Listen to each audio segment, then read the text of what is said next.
मित्रों, उज्जैन शहर मतलब महाकाल की नगरी। यहाँ एक कॉरिडोर है जिसका नाम है महाकाल। काल के दो अर्थ होते हैं, एक समय और दूसरा मृत्यु। भारत में प्राचीन समय से इस जगह को ही मानक समय के लिए देखा जाता है, इसलिए यहाँ पर स्थित ज्योतिर्लिंग का नाम महाकालेश्वर रखा गया है। वैसे यहाँ महाकाल यानी भगवान शिव को ही उज्जैन का राजा भी कहा जाता है, लेकिन इसके पीछे भी एक प्राचीन कहानी है। मित्रों, भारत में यही कहा जाता है कि उज्जैन के एक ही राजा है और वह है स्वयं महाकाल। यह ऐसी भी मान्यता है कि विक्रमादित्य की शासन के बाद से उज्जैन में कोई भी राजा रात में रुक तक नहीं सकता है। जिस भी राजा या उच्च पद पर बैठे व्यक्ति ने यहाँ रात में रुकने की कोशिश भी की, उसका सब कुछ लुट जाता है। कई नेताओं की तो सरकार गिर गई, उनका राजपाट तक जा चुका है। इस वजह से कोई भी उच्च पद का व्यक्ति यहाँ रात नहीं गुजारता, क्योंकि उज्जैन में सिर्फ एक ही राजा हो सकता है और वह स्वयं महाकाल ही है। एक बहुत ही प्राचीन कहानी है जिसका नाम है सिंहासन बत्तीसी। आपने स्कूल और कॉलेज में जरूर एक बार इसे पढ़ा होगा। सिंहासन बत्तीसी की कथा के अनुसार राजा भोज के समय से उज्जैन में कोई भी राजा नहीं रुक सका। राजा महाकाल सावन के महीने में हर सोमवार नगर का भ्रमण भी करते हैं। आपको बता दें कि सम्राट विक्रमादित्य के जीवन से ही सिंहासन बत्तीसी और विक्रम बेताल की कथाएं जुड़ी हुई हैं। और मित्रों, ऐसा कहा जाता है कि अवंतिका नगरी की सुरक्षा के लिए नगर के चारों तरफ देवियां भ्रमण करती हैं।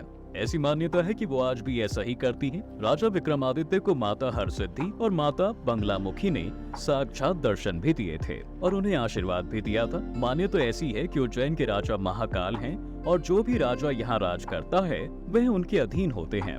विक्रमादित्य के जाने के बाद यहाँ के एकमात्र राजा अब महाकाल ही हैं। और ऐसा कहा जाता है मित्रों कि अवंतिका क्षेत्र यानी उज्जैन में वही राजा राज करता है या फिर रात में रुक सकता है जो विक्रमादित्य की तरह न्याय प्रिय हो। यदि कोई और ऐसी करने की कोशिश करता भी है तो उसके सिर पर काल मंडराने लगता है। कहानियों में ऐसा कहा जाता है कि राजा भोज को सम्राट विक्रमादित्य का सिंहासन एक खेत में मिला था।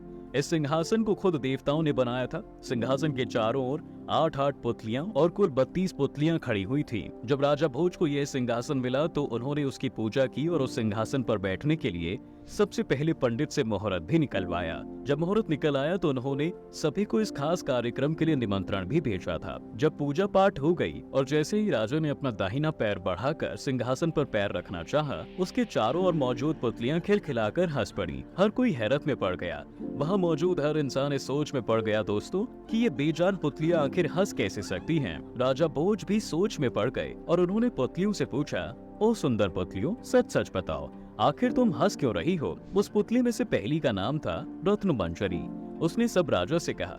उसने जब राजा भोज की बात सुनी तो उसने बोला, हे राजन, आप तो बड़े तेजस्वी हैं, इतने धनी हैं और बलवान भी हैं, लेकिन आपको इन सभी बातों का घमंड भी है। यह एक राजा का सिंहासन है। वो दानी थे, वीर थे और धनी भी, लेकिन इन सभी के साथ ही वह बहुत विनम्र थे और दयालु भी। राजा भोज ने जब ये बात सुनी तो वह बहुत नाराज हुए। उनसे पुतली ने कहा कि महाराज, यह सिंहासन परम प्रतापी राजा विक्रमादित्य का है। लेकिन राजा ने कहा कि मैं कैसे इस बात को मान लूं कि विक्रमादित्य मुझसे ज्यादा गुणी और पराक्रमी थे। पुतली ने कहा कि ठीक है, मैं तुम्हें राजा विक्रमादित्य की कहानी सुनाती हूँ।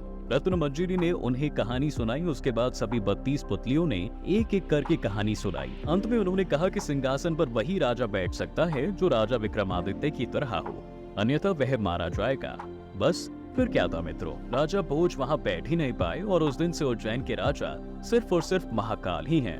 अब महाकाल से बड़ा और कोई राजा हो भी नहीं सकता, इसलिए उन्हें उज्जैन का राजा कहा जाता है। क्या आपको इस कथा के विषय में पता था? हमें कमेंट करके जरूर बताएं। साथ ही वीडियो को लाइक और शेयर करना बिल्कुल ना भूलें।